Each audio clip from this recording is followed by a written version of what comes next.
Во ковид центарот се намалува бројот на барања за земање на брисеви, а со тоа и бројката на тестирање на сомнителни пациенти на COVID-19. Сето тоа се должи на проценката на матичните служби. Ако во јуни сме имале 600 пациенти, изминатиот месец се пријавиле 440. Отаму сметаа дека нема потреба од зголемување на тестирањата, со цел избегнување на контакти, но и намалување на трошоците. Не треба да се прави многу фама околу тоа, дека со масовно тестирање дека ќе дојдеме до поголем број на случаи, новооткривени случаи и така.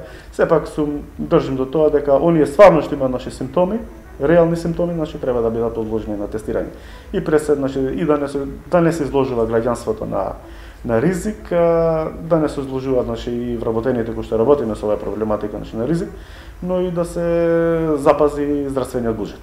Тестирањата ќе бидат намалени со оглед и на новите здравствени протоколи. Новите здравствени протоколи предвидуваат доколку пациентот кој што бил позитивен на коронавирус по 10 дена, ако нема симптоми на овој вирус, нема потреба од ново повторно тестирање.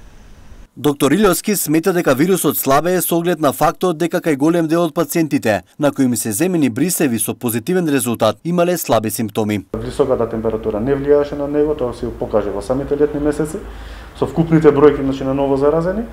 Моје лично мислење е дека бројот на заразени случаи дека нема да биде со некој голем раст и дека ќе имаме една тенденција намалување, смирување на вкупната состојба, затоа што сум на мнение дека вирусот ја слабее својата моќ и својата вирулентност. Ковид центарот во склоп на Тетовската клиничка болница е отворен од 23 март. Освен од Полошкиот регион, обслужува пациенти од Скопје и од другите градови од државата со почитување на сите здравствени протоколи.